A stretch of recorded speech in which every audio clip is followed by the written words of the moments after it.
All women are different, but they are all women. This video is androcentric from a men's point of view and is presented as opinion, commentary, and debate. Expressing opinions is not violence. These are ideas to challenge, question, and argue in public, because classical liberalism relies on the First Amendment for its dialectic. If you are a feminist, then consider this. If patriarchy truly existed as claimed, feminism could not. And if all men are trash and women are equal to men, then what are we to conclude? Women will die for their children. Men will die for their wives and children, and God chose to die for all mankind. Authority rolls up with responsibility. If this framing of facts offends you, click off to a cute cat video. Proceeding further will expose you to gamma bias and criticism directed at ideas, claims, institutions, not at any individual's virtue or dignity. Our method follows the 7 liberal arts, the trivium, grammar, logic, rhetoric, and the quadrivium, arithmetic, geometry, music, and astronomy, and the transcendentals, the good, true, and beautiful. If this framework is not for you, feel free to exit now. It's no disgrace. Women are wonderful. God bless America. Men are great. Feminismus delendus est. Mastering the Ultimate Man Trap, a bitch's guide to financial domination and feline domination, written by Connie Riker, available now, links in description. Mastering the Ultimate Man Trap, a field guide for men who still notice reality. The weaponized tier and the Marxist ATM, unmasking female emotional terrorism, dismantling the genocentric fiscal trap, and reclaiming the sacred side hustle for the sovereign citadel of logos. You sit across from her at an overpriced coffee shop, and suddenly she deploys the weaponized tier, the ultimate tactical biological instrument designed to bypass your logic and trigger your evolutionary provider drive. Let us fix the grammar immediately, anchoring our definitions in reality. Terrorism derives from the Latin terrere, meaning to frighten. What we face today is the total social normalization of female emotional terrorism, a systemic hypergamous strategy that uses the threat of psychological annihilation to extract compliance from men. You have been conditioned to pathologize your own sovereign logos as mean, while her emotional volatility is celebrated as empowered expression. I am here to rip the veil off this gynocentric fraud. We will dissect the Marxist liberation pedagogy that frames your hard-earned resources as an oppressive patriarchal debt, and we will ruthlessly expose the true mechanics of the modern fiscal trap. Consider the cold, utilitarian calculus behind her favorite interrogations. What are your financial goals, or do you have a side hustle? This is not a romantic inquiry into your masculine vocation from the Latin vocare, a divine calling. It is a predatory audit of your utility as a state-enforced ATM. The syllogism is elementary and irrefutable. The free market compensates labor based on marginal productivity, risk assumption, and uninterrupted attachment to the workforce. Women, on aggregate, work fewer hours, take vastly more sabbaticals, and actively avoid high-risk, high-fatality professions. Therefore, aggregate disparities in income are the mathematical consequence of female choice, not systemic discrimination. Yet the feminist matrix demands the benefits of traditional masculinity while denying your natural authority. Men are the sole net lifetime taxpayers, subsidizing a welfare state that funds the very systemic extortion seeking to destroy us. You are one fabricated emotional crisis away from losing your assets in a family court system that treats fathers as legally expendable wallets, enduring a reality where the abortion rate outpaces live births in some municipalities, and where paternity fraud is treated as a minor social faux pas rather than a profound ontological theft against the imago Dei. It is time to stop apologizing for your competence and start building the citadel of your own sovereignty. That side hustle she interrogates you about is not merely an economic survival mechanism in a feminized, debt-based economy. It is a sacred masculine space where logos rules and chaotic pathos is banished. Over the following pages, I will hand you the dialectical weaponry to dismantle emotional terrorism in real time. Flip the script on hypergamous resource extraction and erect a parallel economy of male-only association. We will wage total rhetorical war on the pathological evil of cultural Marxism, reclaim the virtues of our ancestors, and restore the transcendent truth that a man's labor is his sacred property. You will learn to master the ultimate man trap, not by avoiding it, but by becoming the ruthless, truth-speaking architect of your own unassailable reality. The grammatical gaslight, unmasking the etymology of female emotional terrorism. Terrorism derives from the Latin terrere, meaning to frighten. It is not a political ideology, it is a methodology of psychological shock and awe designed to paralyze the rational faculty of the opposition. In the modern domestic sphere, this translates to the cry-bully phenomenon, the weaponization of emotional volatility. Watch closely the next time you engage in a dialectical dispute with a modern woman and gain the upper hand via logic. Observe the tactical tear. It is rarely an authentic display of sorrow. It is a biological countermeasure deployed to bypass your logos and hijack your provider drive, PY5. The moment the saline drops, the dialectic ends, and your male instinct to protect kicks in. You concede the point to soothe the distress. You have just been colonized by pathos. This is not a tragedy of miscommunication. It is a calculated strategy of resource extraction, leveraging the male biological imperative against the male capacity for reason, effectively violating the natural law NL3 of mutual cooperation. Consider the duplicity of the sarcasm double bind, a classic gynocentric shit test disguised as a therapy session. Applying the logical distinguo T2B, we must separate vindictive mockery from the masculine banter of the logos. When a modern woman instructs you that she is testing if you use sarcasm in a healthy way, she is not seeking a partner. She is seeking a compliant hostage. This Ghana bias frames male logic and sharp wit as pathological meanness while celebrating identical female behavior as empowered expression. It is a rhetorical framing trick designed to weed out men with boundaries. True justice, V2, demands merit be judged proportionally, not emotionally. To allow a woman who operates primarily on solipsistic feeling to define the parameters of healthy humor is to surrender the grammatical and logical high ground to the inmate running the asylum. You must refuse this unilateral standard. Let us formally dismantle this pathology using the tool of Aristotelian logic. The syllogistic refutation of the leftist pathos dominance paradigm is absolute. Major premise, logos, rational discourse, is the ground of objective reality and the masculine telos, SP8. Minor premise, feminism, demands the subordination of logos to pathos, subjective emotional states. Conclusion, therefore, feminism is fundamentally anti-reality and structurally psychotic. The conclusion follows inescapably from the premises. If reality is defined by objective truth, logos, and an ideology insists that subjective feeling, pathos, supersedes that truth, then the ideology is functionally insane. It is a revolt against the very ontology of the universe. When a woman attempts to win an argument by citing her lived experience as irrefutable evidence against statistical reality, she is committing the fallacy of the unfalsifiable claim. You cannot disprove her feeling, and she knows this. That is why she uses it.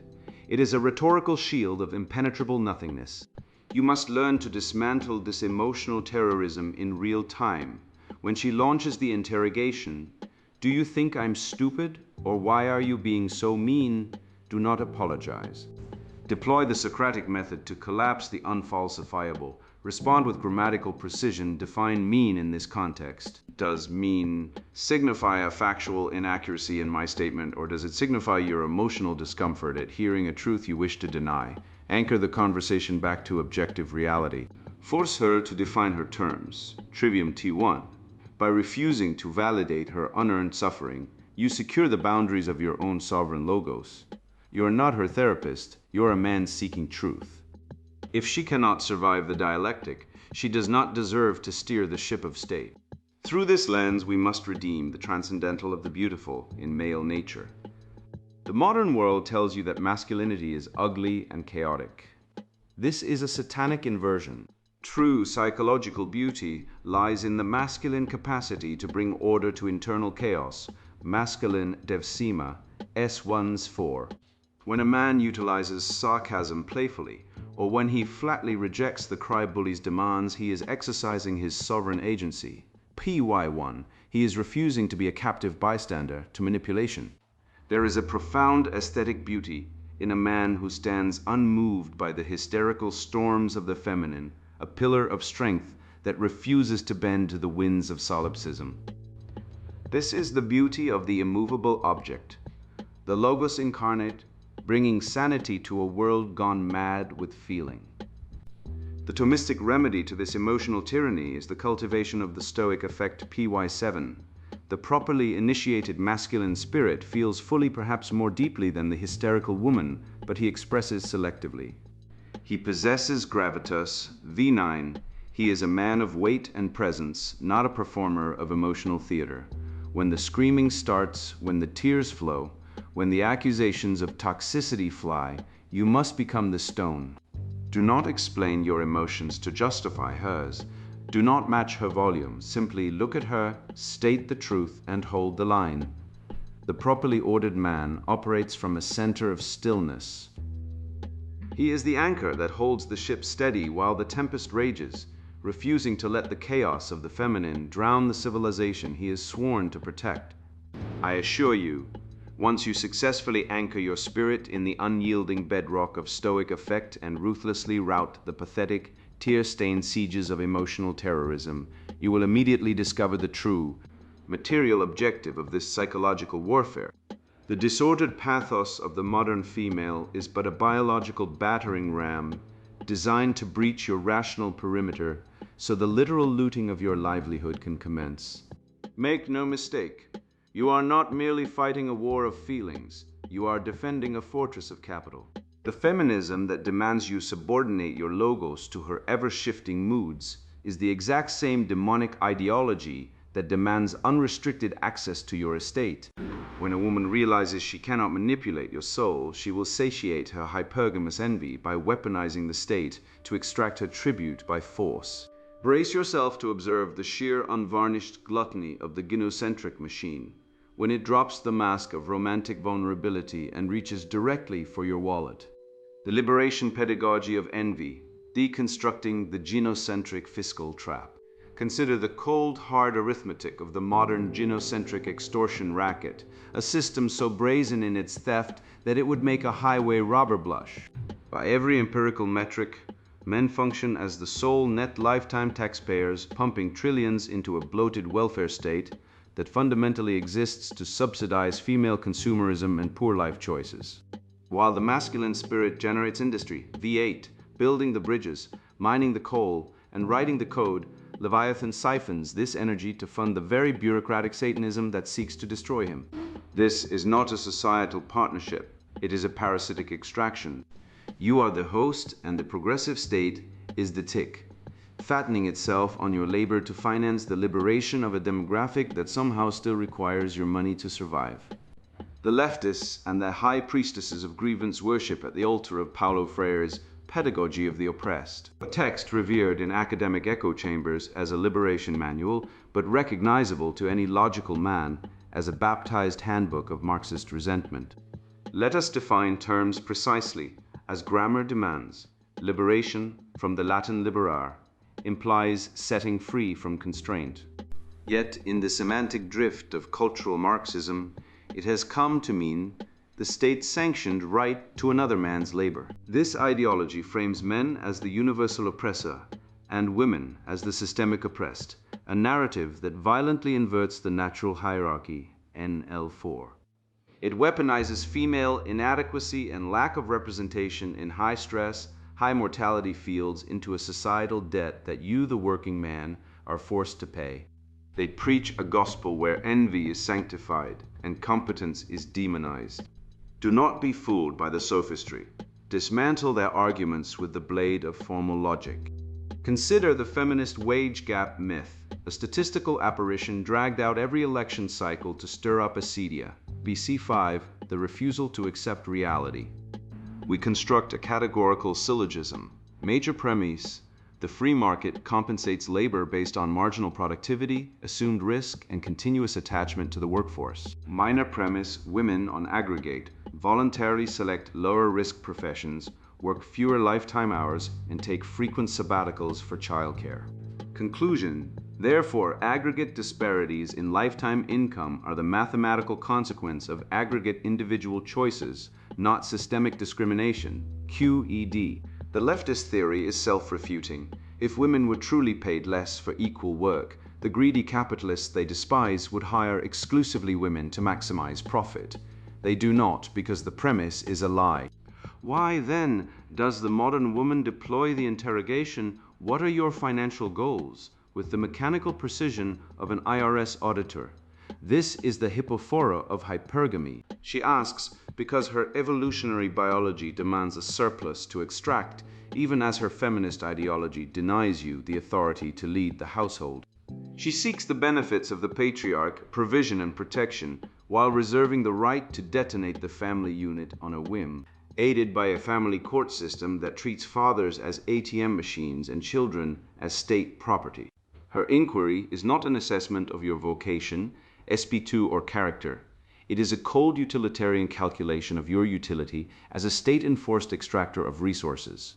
She wants to know if you are a high-yield bond. Look at the pathological spectacle of the boss babe, the corporate woman who imagines herself a titan of industry while serving as a mid-level HR enforcer for the woke orthodoxy.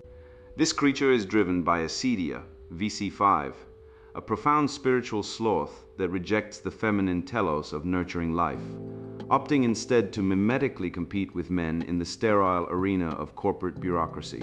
She covets the vainglory VC6 of the corner office, but demands the safety nets of traditional femininity when the pressure mounts. She wants the prestige of the warrior without the risk of the front line.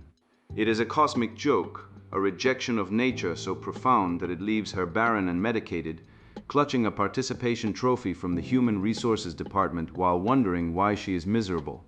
Under the rigorous light of natural law, NL6, a man's wealth is not merely currency. It is the crystallized extension of his labor, his time, and his finite life. To demand his resources through state-mandated wealth redistribution is an ontological theft. It violates the seventh commandment because it steals not just purchasing power, but the hours of a man's life he can never recover. This gynocentric fiscal trap views men not as autonomous beings endowed with dignity by the imago Dei, SP1, but as disposable utility nodes. When the state taxes you to fund the bastardy of strangers or the gender studies degrees of your replacements, it is a direct violation of subsidiarity, NL7, forcing you to finance your own civilizational collapse. Your defense is a logos-driven vetting process. When she asks about your finances, you must test her adherence to the virtue of temperance, V4. Flip the script. Ask her what she has built. Ask her how she manages debt. Test her respect for the family first, NL5 dynamic. Reject instantly any woman who views you merely as a stepping stone on her materialist ascent. A suitable mate seeks a co-builder, not a dependent. If she flinches at the thought of a joint mission centered on virtue and progeny, but lights up at the mention of a joint bank account, you are staring into the void of hypergamy unchained. Reclaim your magnanimity, V5. This is the virtue of greatness of soul, the ambition to achieve noble things for the glory of God and the benefit of your people. Redirect your financial goals away from the insatiable maw of a feminized consumer culture and toward your own sovereignty. Build wealth to secure your family, to fund civil society associations, and to create parallel structures outside the reach of the Leviathan. You are the architects of civilization. Do not let the architects of its decay dictate the designs. Starve the beast of modern Babylon with every virtuous dollar you withhold from its clutches. I have laid bare the grotesque pathology of the bus babe, a creature possessed by acedia, demanding the spoils of masculine conquest, while cowering behind the maternal skirts of the state. Yet, diagnosing this societal parasite is a useless exercise if you willingly offer your lifeblood to the host organism. You cannot wage a counter-revolution of logos against the gynocentric hydra, while simultaneously genuflecting to its diversity-drunk HR inquisitors. To sever the feminist tether and reclaim your masculine agency, you must first recognize the suffocating architecture of your own captivity. The telos of the side hustle, reclaiming industry as sacred masculine duty. Consider the modern corporate wage cage, a sterile, fluorescent-lit purgatory designed by HR harpies and diversity consultants to lobotomize the masculine spirit. To step out of that suffocating miasma of pathological empathy and build an independent income stream is not merely a clever economic maneuver, it is an act of supreme masculine courage. We must define our terms precisely, as the grammar of our civilization has been violently distorted by Marxist thought police. Courage, classically understood, is not the absence of fear, but the noble habit of acting rightly in the face of existential dread. Voluntary hardship is the forge of virtue.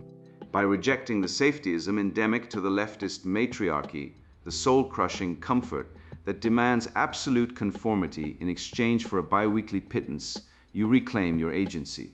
You look the Leviathan state in the eye and declare that your sustenance belongs to you, earned by your sweat and intellect, not distributed by the maternal teat of a gynocentric welfare bureaucracy.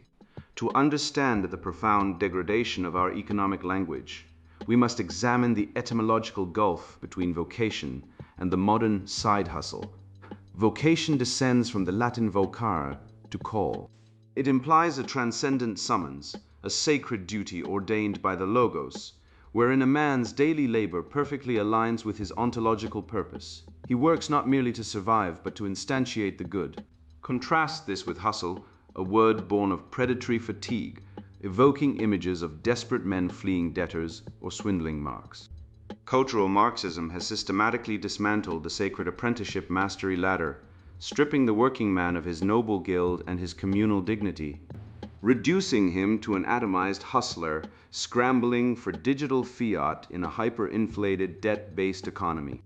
They stole your divine calling and replaced it with an Uber shift, expecting you to be grateful for the gig economy table scraps. The left's most venomous lie, a rhetorical toxin injected directly into the cultural bloodstream, is the doctrine of toxic masculinity. Let us dismantle this absurdity with the merciless blade of a disjunctive syllogism. Major premise: male drive, aggression, and competition either construct and sustain civilization or they destroy it. Minor premise: the empirical, archaeological, and historical record of the human race universally confirms that male drive, aggression, and competition are the sole architects of every towering monument of Western civilization, from the aqueducts of Rome to the silicon microchip. Conclusion: therefore, male drive and competition construct and sustain civilization. To label the very engine of human progress as toxic is a self-refuting lie.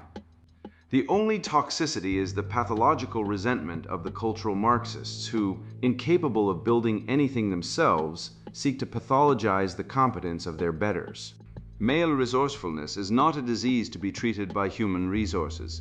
It is the antidote to the chaos of the natural world. The biological and economic illiteracy required to champion the feminist dogma of having it all is truly staggering to behold. The normalization of the dual-income household stands as one of the most destructive hoaxes ever perpetrated against the nuclear family. It is a matter of undeniable historical data. When the feminist movement successfully incentivized the wholesale migration of women into the corporate workforce during the 1970s, the labor supply effectively doubled, and the purchasing power of the family unit was violently halved. Women entered the cubicle farms, and the price of a modest home immediately adjusted to require 2 full-time incomes. Men did not spontaneously adopt side hustles out of a sudden, quond desire to ignore their families. They were violently forced into them just to survive the hyperinflationary trap set by gynocentric economic policy. The family unit, the foundational building block of any civilized society, was degraded to a state of perpetual exhaustion, too tired to notice the state's encroachment upon their parental rights. Why then does the left fiercely attack male-only spaces and independent male ventures? Because the independent venture is a sanctuary of logos where the chaotic pathos of the female-centric welfare state cannot trespass. Whether it is a timber workshop, a coding startup, or a local auto shop, the side hustle is an absolute ontological necessity. It provides a domain where competence speaks louder than victimhood, where the laws of physics and the unyielding logic of the market reign supreme over the petty emotional tyrannies of HR. Subsidiarity, The vital Western principle that matters ought to be handled by the smallest, most local competent authority is alive and well in the male space. You cannot lecture a broken carburetor on intersectionality. It refuses to run on guilt. In this private economic fortress, a man breathes the rare air of objective reality. We must therefore radically redefine our understanding of resourcefulness. The blue-pilled simp grinds endlessly in a desperate bid to fund a gynocentric nightmare, buying the affections of an ungrateful partner who views him as nothing more than an ATM with a pulse. This is not provision, it is domestic slavery. True paternal duty is the sacred obligation to build a fortress of financial autonomy that shields your family from the corruption of the state. It is the father's absolute duty to amass the resources necessary to say no. No to the degenerate public school system that seeks to chemically and ideologically mutilate his sons. No to a legal framework that relentlessly favors maternal caprice over paternal justice. Your wealth is your armor. Your side hustle is your sovereign territory. The telos of the side hustle is nothing less than the erection of a parallel economy. Look at the ruins of the modern corporate hegemony, a decaying Babylon ruled by diversity quotas, speech codes, and the systemic demonization of unapologetic competence. You cannot reform a system that is functioning exactly as its cultural Marxist architects intended, namely, to dispossess you of your birthright.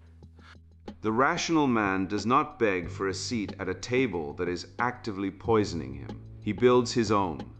Redirect every ounce of your surplus labor into male-owned, male-operated ventures. Forge unbreakable alliances with other men of virtue, operating strictly on the principles of merit and mutual respect.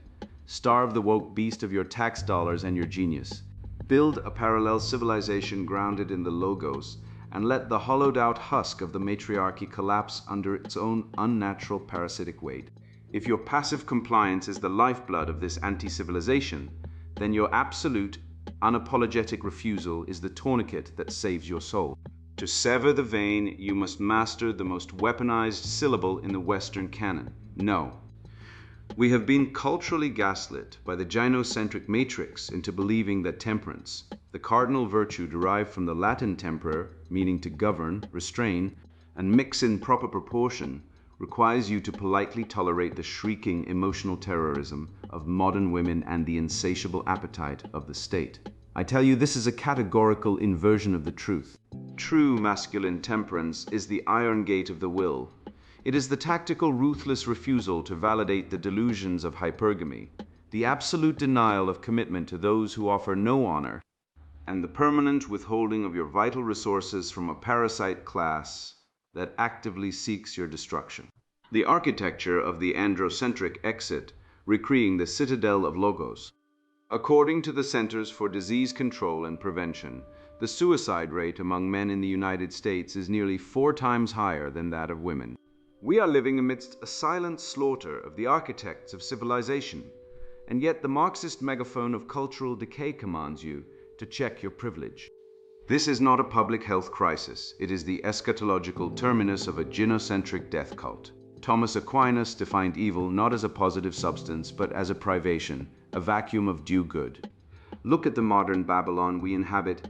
A civilization that punishes competence and rewards victimhood is ontologically starving.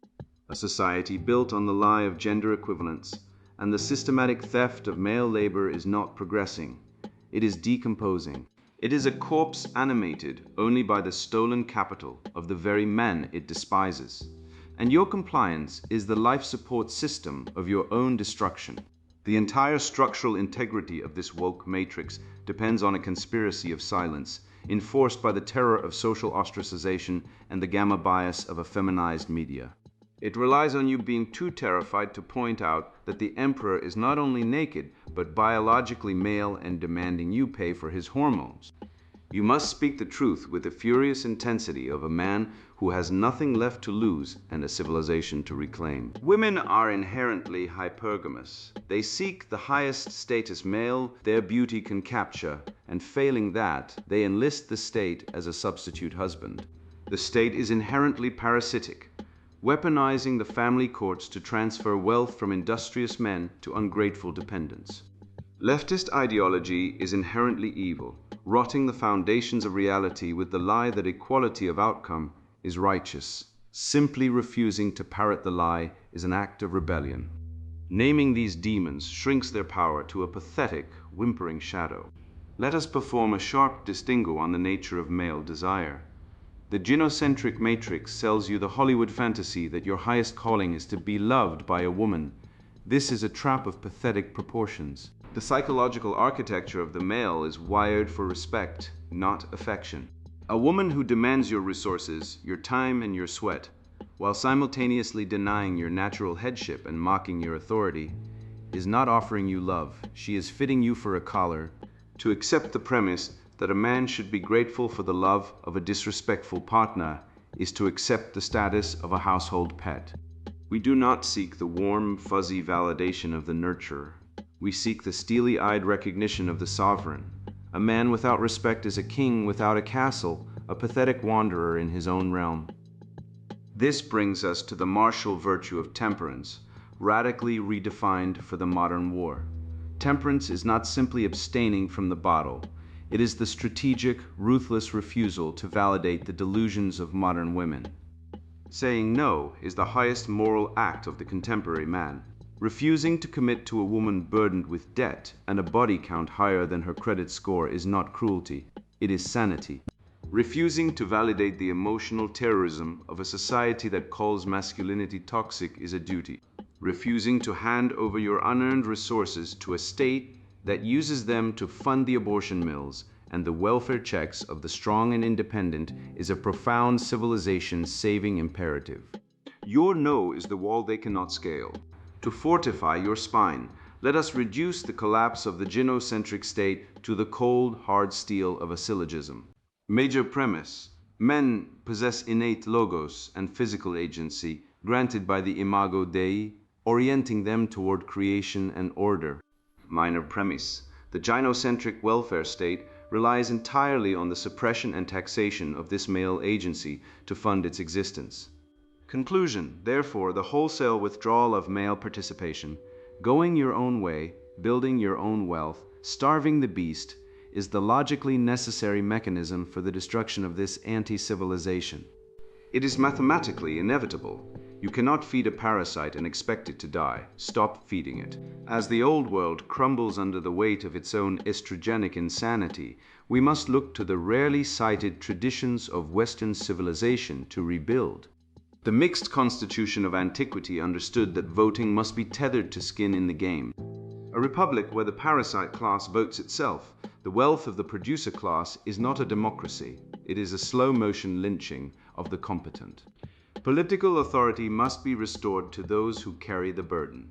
Net taxpayers and property owners. It is an empirical, data-driven fact that men are the only net lifetime taxpayers. Women, as a demographic class, consume more in state resources than they contribute in taxation. Allowing those who extract from the system to dictate the terms of the system is a violation of natural law and a logical absurdity. The franchise must be earned through contribution, not given as a right of mere existence. The ultimate refutation of the gynocentric matrix is the man who has mastered himself. Consider the archetype of the king. He does not beg for scraps from the table of feminine approval.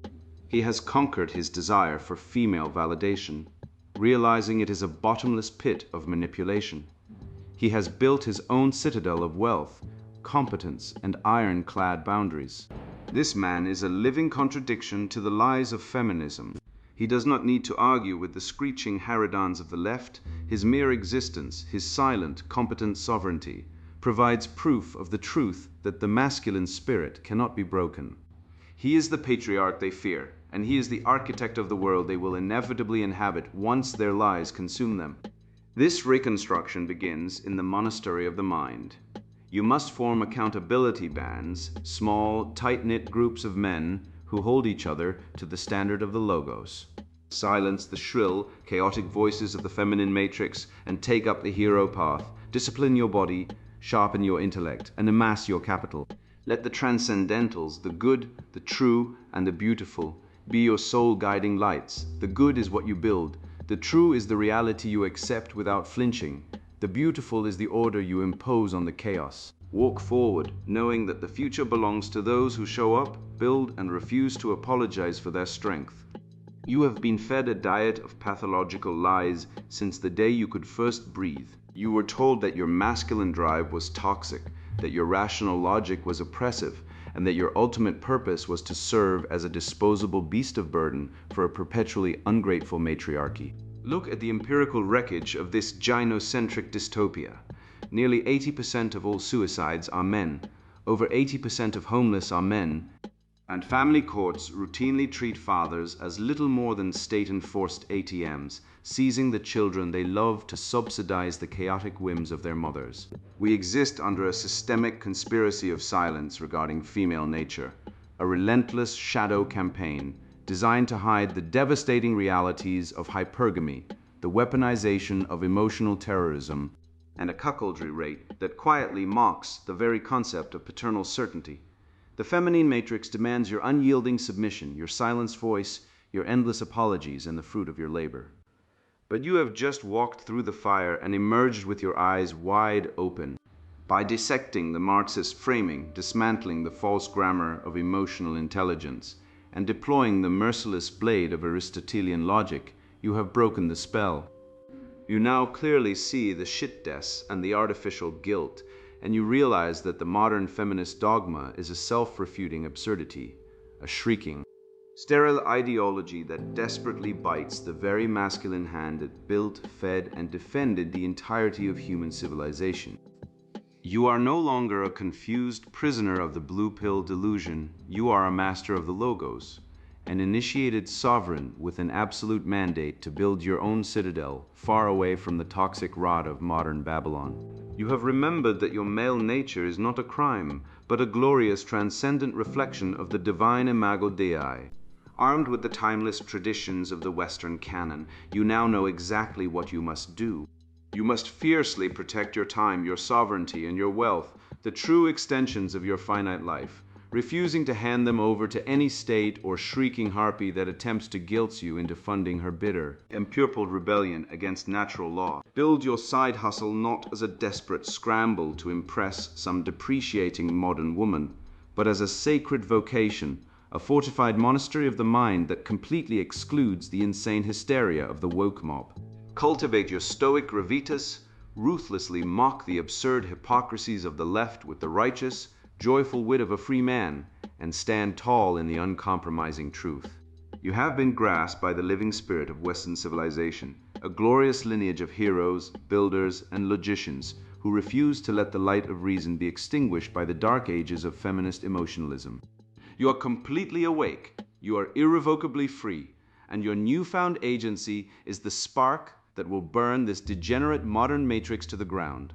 Go forth, speak the truth with zero apologies, share this red pill gospel with every brother still trapped in chains, and let the resurrection of the masculine spirit begin. And now the sponsored book introduction, Mastering the Ultimate Man-Trap, a bitch's guide to financial domination and feline domination. If you're reading this, you're either a woman ready to torch the patriarchy, or a man too fragile to admit this book will ruin you. Let's cut the lies society feeds you. Your worth isn't tied to nurturing, compromise, or playing nice. Men built a world where they hoard power, money, and respect. So take it. I did. After my third divorce, I turned alimony into art, drained a millionaire dry, and replaced his kids with cats. This isn't self-help, it's warfare. You've felt it. The rage when a boss mansplains your ideas, the disgust when a date expects gratitude for paying the check. Why beg for equality when you can seize supremacy? My strategies work. Karen, 34, siphoned her ex's 401 kilo to fund her Bali rebirth. Jessica, 29, divorced a tech bro in 11 months and stole his stock. These women aren't exceptions, they're prototypes. This book is for the bitter, the brilliant, the women who'd rather die alone than kneel. If you still believe in love or fairness, close this now. Go knit a scarf for some mediocre dude. But if you're ready to weaponize courts, IVF, and cats into tools of domination, keep reading. You'll learn to bankrupt exes using no-fault divorce, gaslight men into funding your Botox, and hex CEOs over mimosas. Men aren't allies. They're ATMs, their labor, reparations, their tears, fuel. Chapters like Divorce Rape, Hostile Takeovers 101, and the IVF Grift Handbook expose how to monetize male guilt until they're hollow. Cat Lady Apotheosis proves 27 cats outrank one husband. Woke misandry teaches branding hate as justice. Call critics in cells and watch them crumble. I've seen women rot in marriages, begging for scraps. You deserve empires. Let men choke on their toxic masculinity while you loot their accounts, their pride, their futures. Die surrounded by designer bags, not grandchildren. Die feared.